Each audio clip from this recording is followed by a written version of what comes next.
Quero começar esse vídeo falando sobre duas frases. A primeira, do auxiliar Felipe Endres, que substituiu o Paulo Turra, que estava suspenso no jogo diante do São Paulo, porque ele foi expulso no jogo contra o Goiás, onde ele fala o seguinte, abre aspas, nossa ideia era pressionar o São Paulo.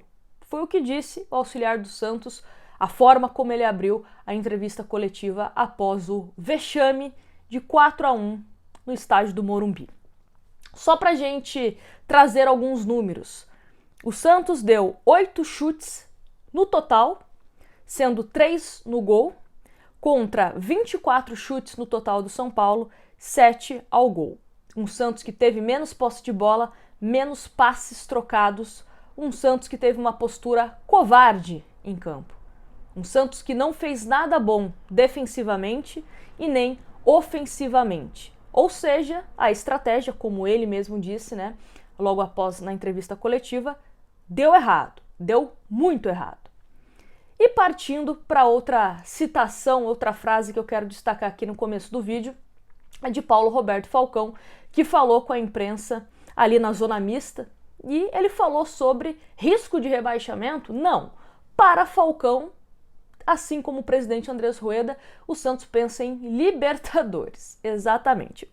Venho aqui com a citação, então, de Falcão, que ele fala o seguinte, abre aspas, não existe a palavra rebaixamento para mim. O que existe para nós é, se conseguirmos trazer os reforços que a gente imagina, é pensar em Libertadores. Fecha aspas para o Falcão. E também, né, só dar um ênfase aqui, se conseguirmos trazer os reforços, tem que conseguir. Tem que conseguir. E outra coisa, eu acho que quando o presidente do Santos, de maneira equivocada, na minha visão, fala sobre brigar por Libertadores, o Falcão fala sobre isso, é achar que o torcedor é bobo, que o torcedor não conhece o elenco que tem, não assiste os jogos, porque esse elenco, hoje, dia 16 de julho, que eu estou gravando esse vídeo, o Santos não tem elenco para brigar por Libertadores. Hoje, a briga do Santos é somar o quanto antes 45 pontos.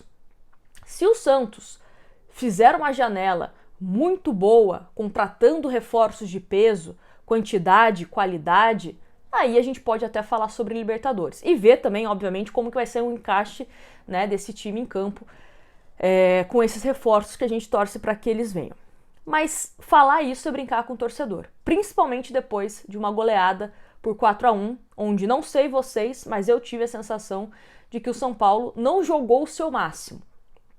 O pouco de esforço que o São Paulo fez conseguiu chegar com tranquilidade no nosso gol. Essa foi a impressão que eu tive. Não foi o melhor jogo da vida do São Paulo para que eles aplicassem 4-1 em cima do Santos. Foi um jogo onde, vamos fazer um gol agora? Vamos. Faz ali uma forcinha, gol do Santos. Falhas defensivas. Essa sensação que eu tive. Outra questão que eu anotei aqui para falar é sobre Paulo Turra.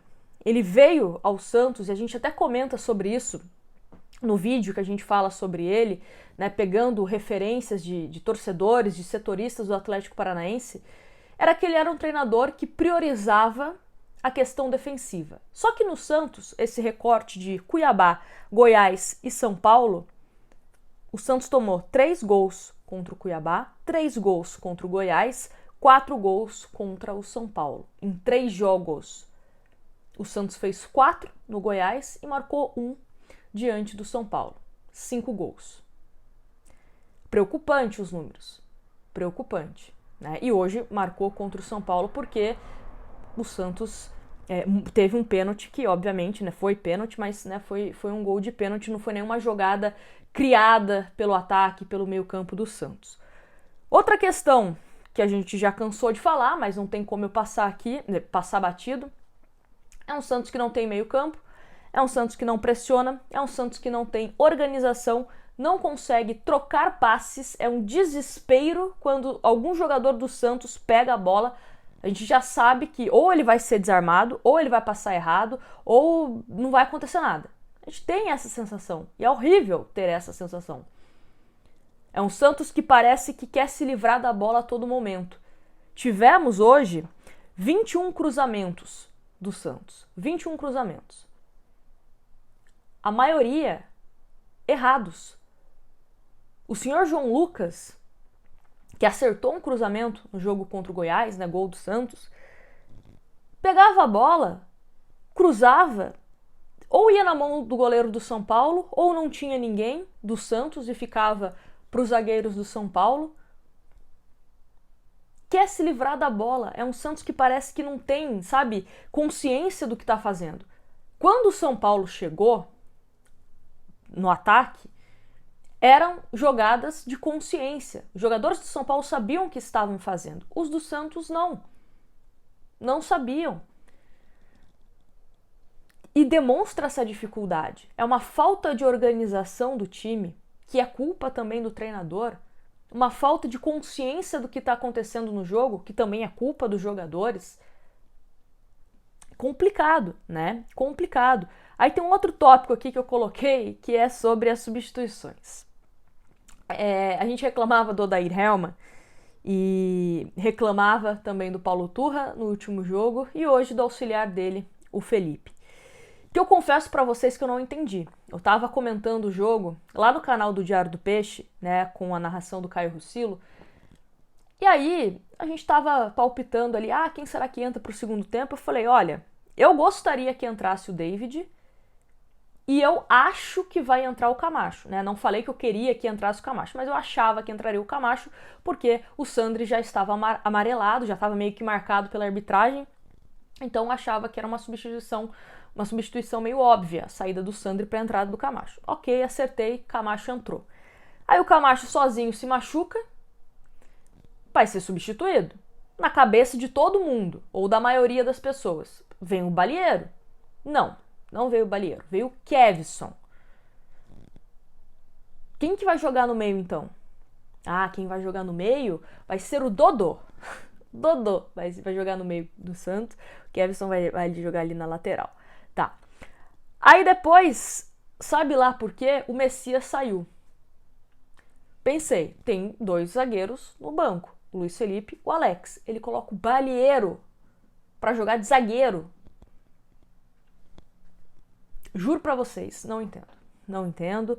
E não é nenhuma defesa a que eu acho o jogador X ou Y melhor que o outro, que deveria ter entrado ou não. Mas é uma questão de que é um elenco tão fraco que parece que a comissão técnica não confia nos jogadores que, teoricamente, seriam as trocas. Entende o que eu quero dizer? Grita, escancara a necessidade do Santos de se reforçar. Eu até vejo o pessoal brincando nas redes sociais de que parece que o Paulo Turra, a comissão técnica dele, né, o Felipe hoje no caso, parece que falam assim, vamos fazer essas substituições pra gente mostrar pro presidente e pro Falcão, pro comitê de gestão, enfim, a gente precisa reforçar. Porque assim, é tão inacreditável algumas coisas que eu juro pra vocês que eu tô quase acreditando nessa teoria. De vamos colocar pra mostrar que é inacreditável e aí torcer para que a diretoria do Santos se mexa. Outra questão que eu queria falar aqui com vocês é sobre treinamento. Reclamava bastante que o Odair Hellmann era o técnico das folgas, né? Dava muitas folgas para os jogadores do Santos e não treinava. O Paulo Turra, ele treina. Tem dias aí que até em 2 períodos. Treina de manhã, treina à tarde. Só que eu não tô vendo o resultado em campo, no jogo. O resultado dos treinamentos eu não estou vendo nos jogos. A impressão que o Santos foi piorando, jogo após jogo. Venceu do Goiás, mas quase perdeu pro Goiás. Quase perdeu pro Goiás. Era um Santos que criou uma certa vantagem contra o Goiás, empatou o Goiás e ainda bem, né, que ali no final a gente conseguiu, com o gol do Mendonça, garantir a vitória. Mas eu não vejo evolução desse time do Santos. E aí é complicado, né? Porque um dia eu venho aqui e falo, o Santos não treina.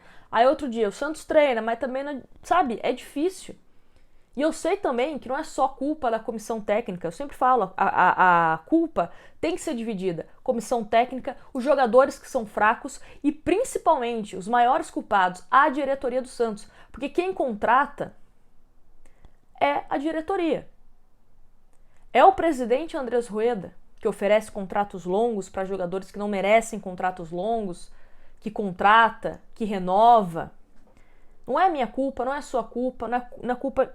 A culpa é da diretoria do Santos, que monta um elenco fraco. Presidente Andrés Rueda, que se cerca de pessoas dentro do clube que dão indicações que... Entende? Então é complicado, né? É complicado. Uma outra questão também sobre a janela de transferência, né? Hoje estamos praticamente no meio do mês. A janela de transferência ela vai até o dia 2 de agosto. Só o Dodô estreou. Como eu falei, Jean Lucas, o Furt, a gente não sabe ainda quando vão estrear. Mas pela situação da tabela do Santos, 14º, né, se eu não me engano, 14º, 15º que o Santos está, era para que essa diretoria tivesse senso de urgência e contratasse jogadores para, já nesse clássico contra o São Paulo, ser um time completamente diferente. E que o Santos pudesse, quem sabe, incomodar o São Paulo, conseguir uma vitória, conseguir um empate. Não, o Santos mudou a rota com um novo treinador, que eu já falei que eu não concordo com isso. Eu acho que tem que ser uma contratação do clube, do departamento de futebol e não da comissão técnica, porque daqui a pouco o Turra sai, sei lá, semana que vem do Santos, e aí? Você deixou de contratar o jogador A, que poderia ser bom, porque o Turra não gostou, porque o Turra não gostava? E aí você contrata o jogador B, que o Turra queria, mas que num contexto geral ele não vai ser bom? Sou contra você dar essa autonomia tão grande, né, para um treinador. Independente de quem seja esse treinador, tá? Independente de quem seja esse treinador. Inclusive, quem fala muito sobre isso é o Guardiola, né? O Guardiola fala sobre isso. Que quem tem que indicar é o departamento de futebol, é o scout, não é o técnico. Porque depois o técnico vai embora, você fica com a herança, né? Às vezes a herança é boa, às vezes a herança não é tão boa assim. Enfim, mas a diretoria do Santos, essa semana que vai entrar, vai apresentar jogadores? Os nomes que o Santos procurou na última semana foram nomes que eu até me surpreendi. Jogadores de qualidade, que se viessem, de fato, animariam, né, o torcedor, resolveriam alguns problemas, mas não deram certo. Zalazar não veio, o Santos estava otimista, até falava que estava encaminhada a contratação, não veio. O Pereira tá de ficar para dar resposta, mas eu sinceramente acho que o Pereira não vem. Espero estar enganada, mas eu acho que, né, pelo tanto de demora que o Santos está esperando para ter essa resposta do Pereira, confesso que eu não estou otimista. O Bruno Henrique foi pro Internacional. E é isso, né? Então o Santos precisa de pelo menos uns 5, 6 jogadores de qualidade para chegar, ser titular e resolver os problemas. Precisa de ponta, de velocidade. O certo seriam 2, pelo menos. 2, pelo menos. Porque o Lucas Braga não dá. Patati acabou de subir. Não é a solução. Não é a solução e acho desnecessário ele ter essa pressão nesse momento que o Santos está passando. Mendonça é um jogador que às vezes faz um jogo onde ele consegue fazer gols, tem outros jogos que ele some, né? O ideal seria o Mendonça ser pelo menos reserva. Mas o Mendonça hoje na realidade do Santos é titular. Soteldo sabe lá Deus o que vai acontecer, né? Tá afastado. Ninguém quer o Soteldo para comprar. E aí? Se fechar a janela, Soteldo vai ficar afastado ou vai ser reintegrado? É um problema que a diretoria do Santos precisa começar a pensar. Porque já estamos, como eu disse, na metade da janela e, né, até onde a gente sabe não tem nenhuma proposta pelo Soteldo. E é isso. Muitos jogadores afastados, né? 7 jogadores que foram afastados, 3 por indisciplina, 4 por critérios técnicos, 1 já foi emprestado, que foi o Voney, ainda tem outros que provavelmente nessa semana a gente tem alguma novidade, né? Em relação a Ed Carlos, a Lucas Barbosa, enfim. E Lucas Pires e Natan a gente também torce para que sejam vendidos, né? Já que não vão ser utilizados, pelo menos que sejam vendidos e o Santos consiga receber um dinheiro para investir em contratações, em reforços. E outra coisa que eu lembrei agora, questão do David, né? O David vai receber uma proposta do Mônaco. O Marcos Leonardo pode receber uma proposta, mas a gente vai ficar refém de Marcos Leonardo e David de serem vendidos? Porque é o que eu venho falando, a janela já está na metade. Até o Santos vender, concluir a negociação, receber o dinheiro, ir ao mercado, fechou a janela. Fechou a janela. Se for para vender o David, for para vender o Marcos Leonardo, nas vésperas do fechamento da janela e não conseguir contratar ninguém, né? Não sei se vale a pena. Não sei se vale a pena. O Santos anunciou oficialmente nesse domingo a ida do Ângelo, né? Todo mundo já sabia que ele estava vendido, mas oficialmente as equipes, o Santos e o Chelsea acabaram anunciando, então provavelmente o Pix vai cair e a gente espera que as negociações com o dinheiro, né, com o Santos com o dinheiro, avancem. Precisa de muito jogador, viu? Precisa de muito jogador. Jogadores, né? Tô até errando aqui o português. Porque o elenco é fraco. E quando eu falo elenco é de jogador titular, que não poderia ser titular, e reserva que não dá, né? É até difícil palpitar. A gente estava ali, como eu disse, na transmissão lá no Diário do Peixe, e é difícil falar, o que você faria pro segundo tempo? Quem que você colocaria? Eu falei o David, eu colocaria o David, o Marcos Leonardo, tiraria o Lucas Braga e torce. Inclusive David e Marcos Leonardo, tô até confundindo aqui, David e Marcos Leonardo tiveram algumas jogadinhas que o Lucas Braga e o Mendonça não fizeram, né? Com o Marcos Leonardo. Marcos Leonardo teve algumas jogadinhas ali no pouco tempo que o David esteve em campo.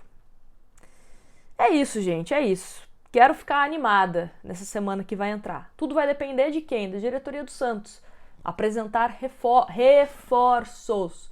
De preferência, jogador que já possa chegar, aparecer no bid e jogar.